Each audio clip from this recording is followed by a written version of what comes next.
Assalamualaikum warahmatullahi wabarakatuh. Berjumpa lagi bersama saya di channel Rania Corp. Channelnya yang berbagi apa aja, campur-campur, gado-gado, nggak jelas. Yang penting bermanfaat, kan itu aja ya kan guys. Hahaha.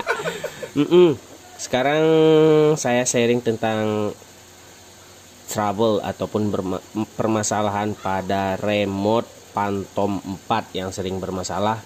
Masalahnya tuh dia sering lowbat. Jadi ada beberapa kendala, ada yang baterainya yang benar-benar soak, dan ada juga yang IC-nya yang kena atau boardnya kena kata orang kan, padahal IC-nya tadi.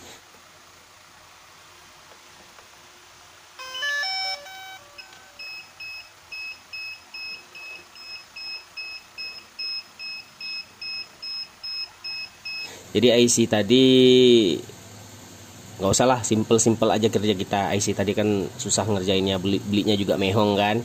Jadi kita akan mengakali dengan cara kita custom punya.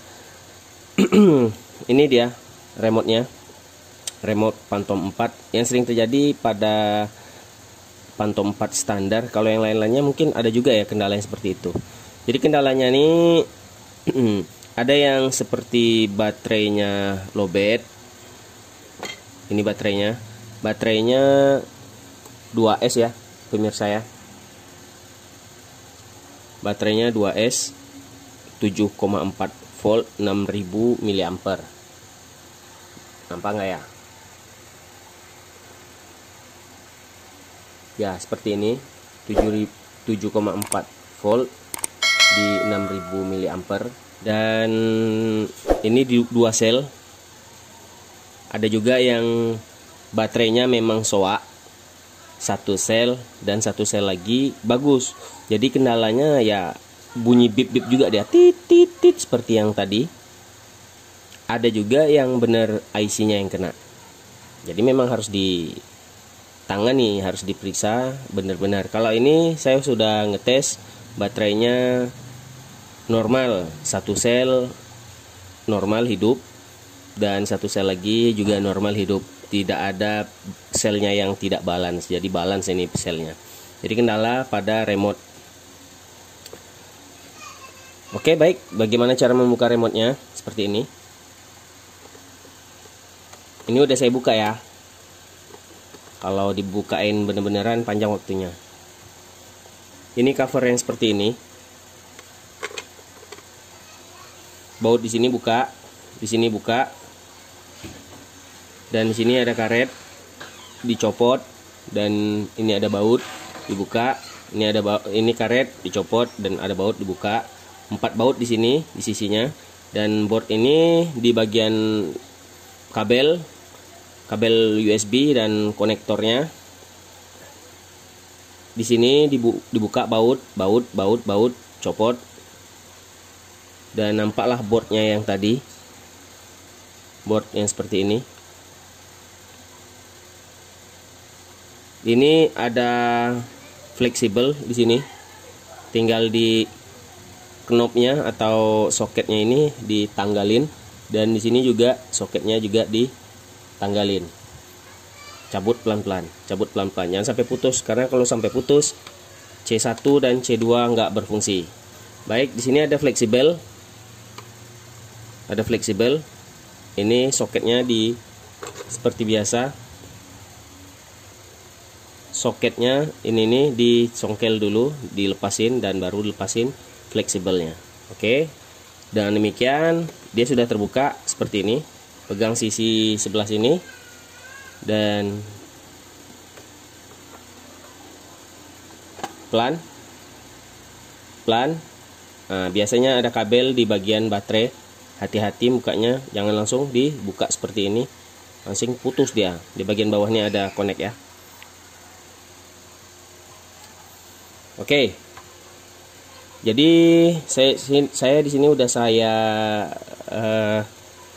rombak ya IC yang konektor yang itu yang sering bermasalah. Saya jumper pada ini. dan ke sini baterai dengan memakai resistor 4,7 kilo 4,7 kilo atau K. Jumper seperti ini, jangan lupa pakai selongsongan karena nanti takutnya korslet.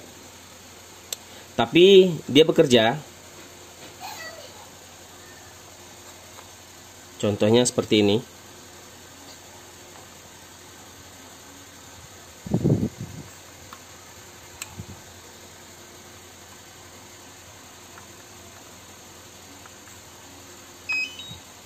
Dia bekerja, namun LED-nya tidak berfungsi. Tapi kalau lowbat, dia akan berbunyi. Nah, jadi bagaimana cara dia berfungsi sebenar-benarnya? Tidak bisa, karena IC-nya harus diganti. Hanya saja minusnya, kekurangannya ini, sekitar beberapa pemakaian, dia balik lagi, nanti bunyi bip-bip lagi, tit tit tit seperti biasa, dan akan membuat Anda pusing. Tapi kalau Anda akan menanggalkan hazardnya ini atau bipnya ini, nanti kalau lowbat nggak tahu. Kita memakai ini, metode ini, karena untuk jika lowbat dia ngasih tahu. Dan kita akan mengakalinya dengan soket, membuat soket pada baterai dan dicopot. Di sini saya sudah mengakalinya, menyediakan saklar 2 kaki, dan saya sudah mengakalinya tadi dengan di berbagai macam tempat letak. Tapi tidak ada tempat yang cocok karena untuk pegangan tangan seperti ini ya, nggak ada yang cocok. Jadi akhirnya saya meletakkannya di bagian belakang. Ini saya bolongin pakai pemanas, paku atau baut, yang penting bisa masuk. Dan bautnya, yang kabel pakai yang bagus, yang sisi yang tebal, kabel yang tebal, tapi jangan terlalu tebal, yang penting berkualitas. Dari mana tahu kualitas? Orang toko yang tahu. Di sini nih kendalanya, letaknya di mana entah. Gini aja lah nanti ya kan, nanti dilem. Nah, gitu guys. Iya, nanti kalau di sana nggak bisa. Nah, di sini nanti dilem. Karena nanti untuk apa? Soket kabel penghubung handphone ke transmitter. Ini ada selongsongan. Ini pakai selongsongan ya guys ya. Jangan sampai nggak kepake, nanti beradu amsyong, nanti meledak, nanti bukan meledak, rusak, hangus nanti apanya, board ininya, transmitter. Nanti ini nggak apa-apa, ini urusan terakhir lah.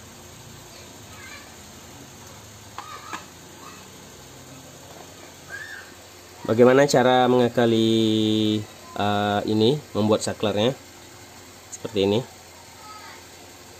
Kabel merah 2 ini ada yang hitam 2, kabel merah 2. Kabel merah ini kita putus.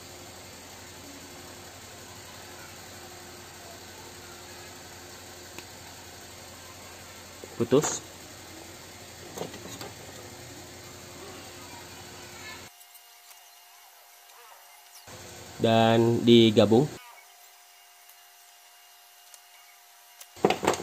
Ini juga digabung.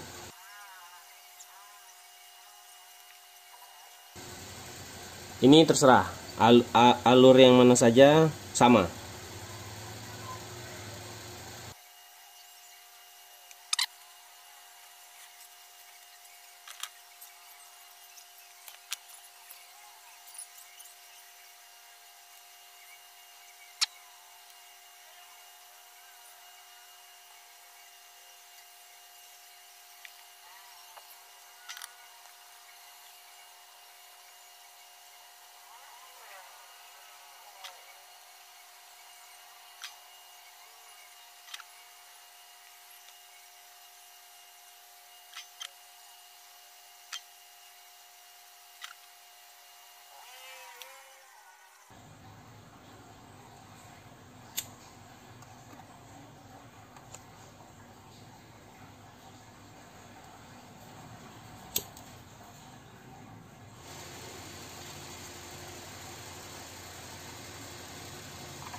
Kita tinggal makaikan di belakangnya. Baik, untuk pemasangan di sini jangan lupa pasang fleksibel ini dulu ke sini, baru dibautkan. Karena kalau dibautkan akan susah untuk memasang fleksibelnya.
Oke pemirsa, sudah bekerja seperti biasanya, namun indikator LED ini tidak bekerja. Indikator LED ini tidak bekerja, hanya saja ada untungnya sedikit. Jika lowbat dia berbunyi bip, begitu aja. Jadi tinggal kita yang pandai-pandai menggunakannya, dan ini saklar untuk mematikannya. Kalau bisa mematikannya pas ini mati, nggak nampak ya. Kalau bisa pas ini hidup ya tadi ya, ini hidup. Kalau bisa untuk mematikan saklar ini pas ini dalam keadaan mati, baru kita matiin. Ini mati, ini hidup, ini tanda hidup, ini tanda mati. Kebalik aja sama sih. Nah, kebalik pun nggak ada masalah. Jadi ini mati, ini pun nggak mau hidup, nggak mau ya. Udah capek pun dipegang tekan, macet nanti. Oke guys, itu aja trik dari saya memperbaiki transmitter ataupun remote Phantom 4 standar. Itu drone-nya untuk menghilangkan bunyi bipnya agar bekerja seperti biasa, normal dan tidak berbunyi lagi, namun tidak berfungsi LED indikatornya. Berapa persennya nggak tahu ya, nggak bisa kita, kecuali kita penggantian IC. Oke, itu aja. Kekurangan hanya pada saya sendiri, kesempurnaan hanya milik Allah Subhanahu wa Ta'ala. Yuk, dadah, sampai berjumpa lagi. Wassalamualaikum.